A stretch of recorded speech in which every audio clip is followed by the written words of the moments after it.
Agora falando sobre o assunto que eu falei que eu curto pra caramba, psicografia. Você já fez psicografia? Já vai muito. No começo eu fazia. Eu comecei a mediunidade com psicografia, porque é mais fácil pra você começar. É mesmo?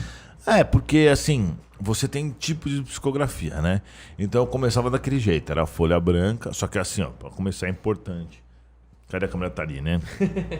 É importante vocês tomarem muito cuidado, porque se você vai fazer psicografia e você tem baixa vibração, por isso que é importante fazer o curso e tudo mais, você vai atrair os espíritos inferiores, e aí eles vão formar ligações energéticas com você, depois você tá ferrado para se livrar delas. Você vai encher de espírito na tua casa, então não é para você pegar uma folha e sair por aí psicografando, pelo amor de Deus. Busca um centro espírita, kardecista, né? Sem misturar as outras religiões. Não tenho nada contra as outras religiões, gosto muito, mas eu não conheço a ponto de falar. Então você busca um centro espírita kardecista e faz o seu curso lá igual ele está fazendo aqui. Tem vídeos ótimos, eu estou desenvolvendo também um curso em vídeos e tal. E aí você vai lá, você tá lá com a folha em branco, aí você ouve um pensamento, escreve. E aí você vai, assim você vai se desenvolvendo, quando você vê, você está se comunicando com eles, tudo. Mas eu já conversava com eles pela minha ex-esposa, né? Então eu conseguia ouvir eles. E aí depois eu comecei a me desenvolver assim. Aí eu comecei a melhorar, então eu psicografava, depois eu lia. Aí até que chegou num nível que eu psicografava, eu não entendia nada, eu estava tão concentrado que eu escrevia sem ver. Aí depois chegou um nível que eu comecei a escrever com a letra do próprio espírito. Só que aí eu parei e pensei, bom, agora que eu consigo ouvir os espíritos, não quero mais. Me dediquei a outras coisas, porque a mediunidade é assim. Você vai focando no seu cérebro, ela muda o seu cérebro.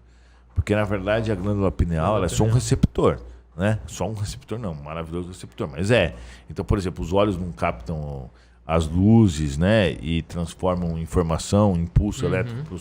A glândula pineal é o receptor da alma, é o que faz com que traz essa informação da alma e joga para o cérebro.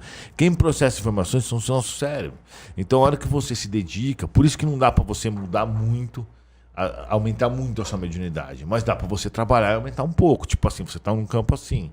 Ninguém vai conseguir se transformar num Chico Xavier em mediunidade só estudando. Não vai conseguir.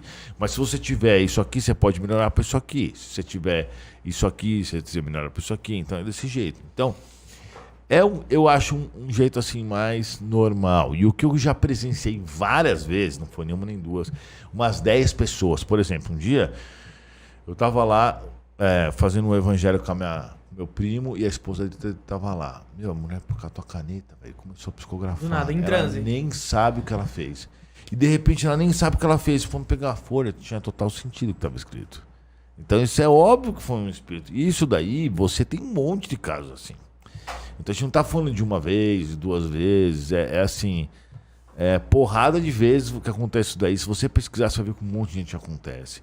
E tem gente, por exemplo, que pega e escreve me ajuda, porque são espíritos sofredores, por isso que não pode ficar psicografando sem ter o conhecimento. E em qualquer lugar, normalmente é legal você estar num centro espírita. Sim, exato, é isso, porque o centro espírita, ele tem uma estrutura espiritual já preparada lá, né?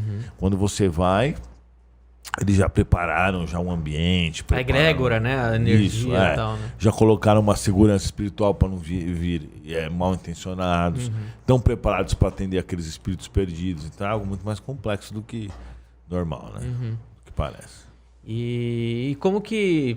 Bom, e aí eu sei que na parte da psicografia, é isso que você falou, né? Eu já li que são 3 estágios, né? Tem o intuitivo, o mecânico e o semimecânico, né? E... eu acho que a pessoa que entra em transe deve ser o mais... O mecânico ali, né? Tipo, a pessoa fecha ali, igual o Chico Xavier, fechava aqui, pá. E o Chico Xavier psicografou em outras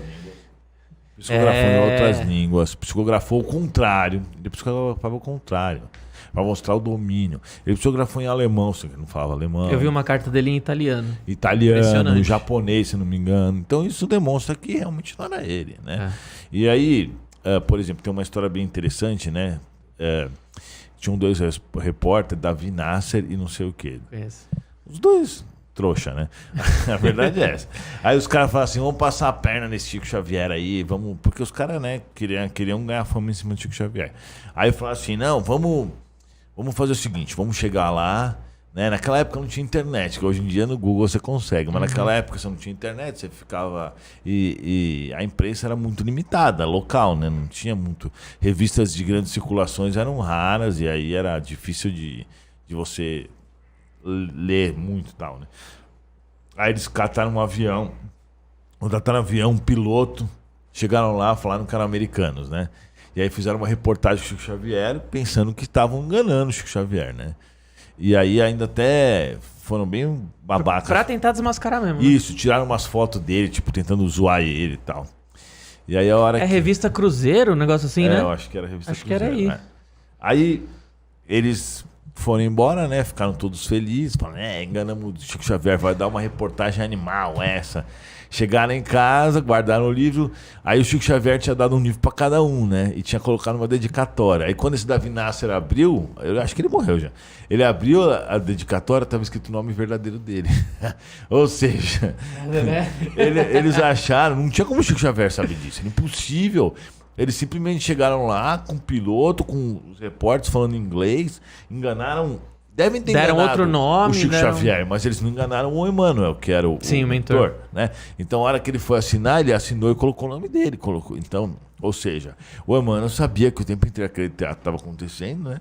E foi lá e colocou. Então, você vê, eles tentaram desmascarar Chico Xavier. Nunca ninguém conseguiu, não conseguiram, né? Não tem como, não tem como. É impressionante. Quando você para estudar, ler sobre o cara, sim, e você vê as façanhas, é um bagulho absurdo. Até porque você pega Chico Xavier, ó, mais de 400 e sei lá, quase 500 livros. Acho que é 475, né? O maior vendedor, até pouco tempo era, o vendedor brasileiro de livros.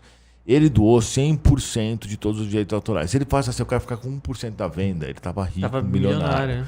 Só que não, ele doou 100% dos direitos autorais. E até hoje, né? Até hoje, assim, né? Não sabemos direito o que os caras fazem com esses direitos autorais, mas isso é outro assunto, né? A consciência dele tá tranquila, né? Mas o Chico Xavier tá certo, né?